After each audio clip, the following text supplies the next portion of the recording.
Hi, இது Sunday mini vlog தான். பார்த்துடலாமா? என்னடா நின்று யோசிச்சுட்ருக்காளேன்னு சொல்லிட்டு தானே பார்க்குறீங்க. ஒரு மந்திரத்தை போட்டுருவோமா? மந்திரத்தை போடுறதுக்கு முன்னாடி என்னென்ன எடுத்துருக்கோன்னு பார்க்கலாம்.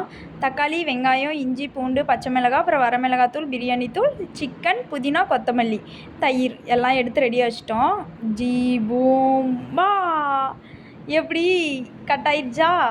கட் பண்ணிவிட்டு சிக்கன் எப்படி மேக்னேட் பண்ணுறதுன்னு சொல்லி பார்த்துடலாம். மஞ்சத்தூள், பிரியாணி தூள், அப்புறம் காஷ்மீரி சில்லி பவுடர் எடுத்துருந்தேன், தயிர் இதெல்லாம் ஊற்றி நல்லா மேக்னேட் பண்ணி ஒரு 1/2 hour வந்து ஃப்ரீசரில் வச்சு எடுத்துட்டேன்.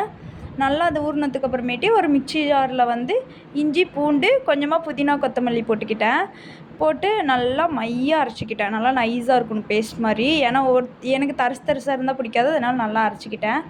அரைச்சிட்டு குக்கர் வச்சு குக்கரில் வந்து ஆயில் ஊற்றிட்டு பிரியாணியோட ஹோல் ஸ்பைசஸ் எல்லாம் இருக்குல்ல, பிரியாணி இலை, அந்த நட்சத்திர பூவு, இந்த மாதிரிலாம் இருக்கும், அது ஃபுல்லாகவே போட்டுட்டு அதுக்கப்புறம் அதுவும் நல்லா பொரிஞ்சதுக்கப்புறமா வெங்காயம் கட் பண்ணி வச்ச வெங்காயம் 4 வெங்காயம் கட் பண்ணி வச்சுருந்தேன், அதையும் போட்டுக்கிட்டேன். அப்புறம் வெங்காயம் நல்லா ஒரு பொன்னிறமாக வதங்கினதுக்கப்புறமேல் வந்து இஞ்சி பூண்டு பேஸ்ட்டு அதையும் நல்லா ஊற்றி கிளறிக்கிட்டேன். இஞ்சி பூண்டு பேஸ்ட்டோட பச்சை வாசனை போனதுக்கப்புறமேல் வந்து தக்காளி கட் பண்ணி வச்சுருந்த தக்காளியும் போட்டு பச்சை மிளகாவும் அது கூடவே போட்டுருவேன். டேஸ்ட்டு சூப்பராகவே இருக்கும்.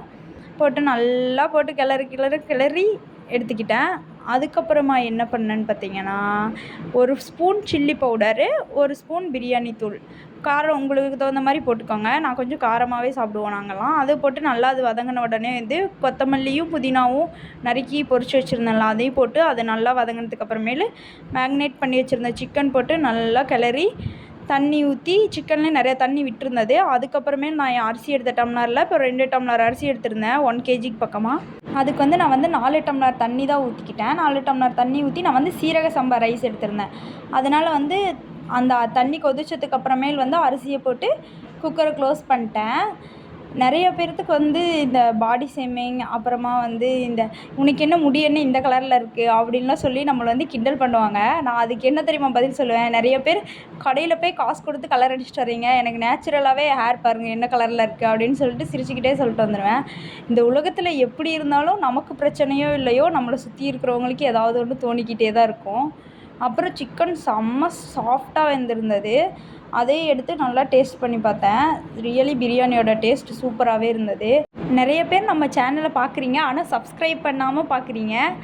பிலீவ் மீ, சப்ஸ்கிரைப் பண்ணிக்கங்க. நான் நல்ல வீடியோவே உங்களுக்கு யூஸ்ஃபுல்லாக கொடுப்பேன். தேங்க்யூ.